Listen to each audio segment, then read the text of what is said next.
President Donald Trump was busy dismissing Bob Woodward's new book as fiction today when the New York Times published a scathing, anonymous op-ed written by one of the president's senior officials.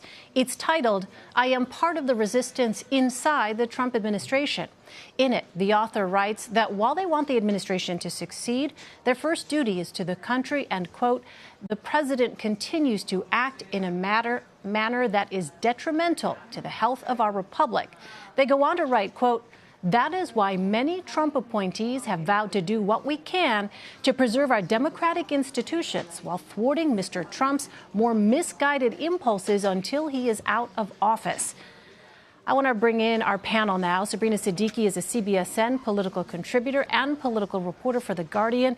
And Kevin Cirilli is chief Washington correspondent for Bloomberg. Extraordinary times that we are living in. I want to get both your takes, first of all, on this notion of a senior official in the Trump administration, just to help people evaluate what is contained in this op-ed. That characterization strikes me as very broad. As someone who used to cover the White House, that could literally name, countless officials within an administration. What is your thought about that, Sabrina?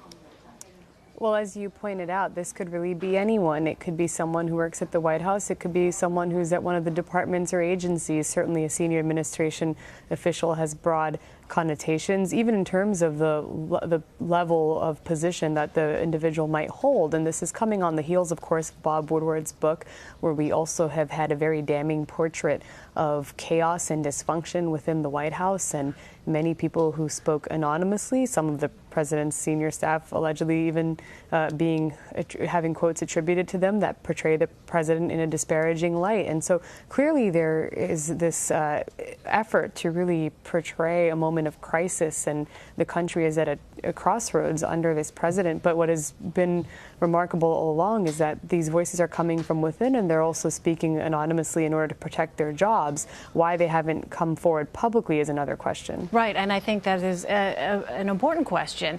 Kevin, the author of the op-ed, writes, quote, "The root of the problem is the president's amorality.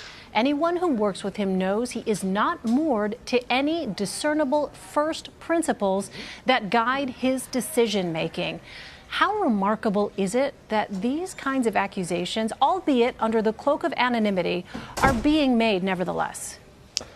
Elaine, I would agree that I think the Times is going to face questions about the process it took in terms of how it decided to publish an entire op-ed, as you mentioned, and in particular how they arrived at the conclusion of how to label this anonymously written op-ed.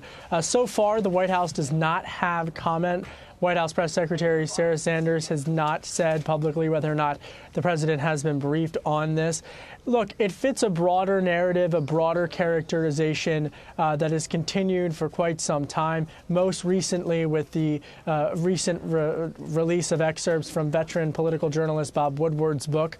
This now comes at a time in which the White House is facing another round of intense criticism for a characterization of chaos within 1600 Pennsylvania Avenue.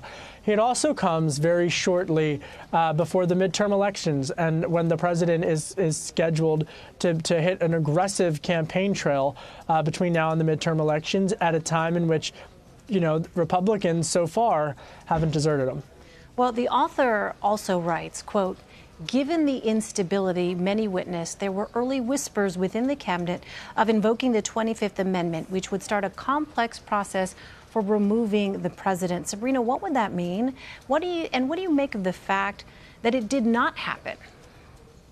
Well, I think that this is something that has come up before, especially in the wake of Fire and Fury, Michael Wolff's very controversial book earlier this year, this notion that the president's cabinet might invoke the 25th Amendment because they do not believe that he has the capacity to serve. Now, we know that they have not done so and that they do not appear to have any intentions of doing so. And so what that does is it calls into question what the real end game is here, because you do have these officials who are willing to speak anonymously, to sound the alarm, to also maybe put forth this idea that some of us are part of this administration because of his higher calling, because we're seeing this as an act of public service to rein in some of the president's impulses that the public doesn't even hear about. But ultimately, it's not clear what they really achieve, other than perhaps perpetuating more concerns over the direction of the country. I think, as Kevin pointed out, this is coming before the midterm elections, so perhaps it is also designed in part to motivate some to go to the polls. Well, the author writes that the president often goes off the rails and his decisions have to be walked back. Kevin, do we get a sense that this is really someone from the inside of the Trump administration? You know, look, I'll leave that to the audience, but I think, I would just echo what both of you are saying, and I agree completely. I think that if you're from a Trump supporters perspective, they're going to say, see that? This is proof. Even the New York Times is publishing an op-ed that says that there's the deep state. This exists. See that? It's in the New York Times. Critics of the president are going to say, see that? Look, it's chaos. It's unraveling right before us. So I'm not sure what exactly this does to change anyone's mind. Right. So that's, but that's opinion, and I'm just a reporter. So I think at this point, I just want to read a little bit of what the New York Times says before, in the introduction to the op-ed. The Times today is taking the rare step of publishing an anonymous op-ed essay. We've done so at the request of the author, a senior official in the Trump administration, whose identity is known to us and whose job would be jeopardized by its disclosure. We believe publishing this essay anonymously is the only way to deliver an important perspective to our readers. So the question, Sabrina, that I have, without specifics on who this person is and what position they hold, how are Americans to evaluate the information contained within this op-ed when there could be any number of reasons someone may have that may or may not have to do with the things outlined in the piece? How are we really to evaluate as we read a piece like this?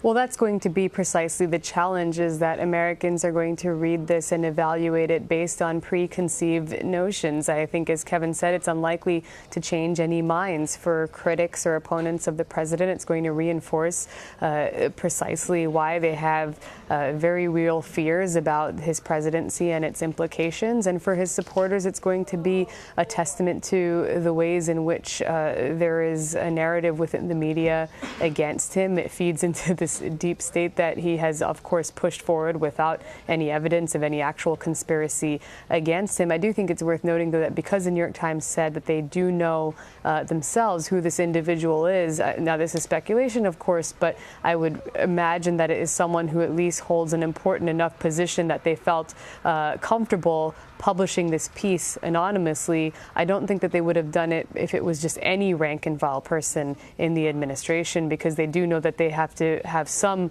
accountability to the public for taking what is a very dramatic and unprecedented step. Yeah, and speaking of accountability, this statement by the New York Times ahead of the op-ed says, we invite you to submit a question about the essay or our vetting process here, inviting people to comment and ask questions. Well, they should release that. I mean, that's part of the, I would agree with both of you. I mean, I'm not going to sit here and question the judgment of other outlets at all. Sure. But I think that there needs to be a transparency here from the reader's perspective. Right. This shouldn't be speculative. Right. This is an important column, and I think that there's a lot of questions that ought to be answered about their decision, and people should be able to hear that.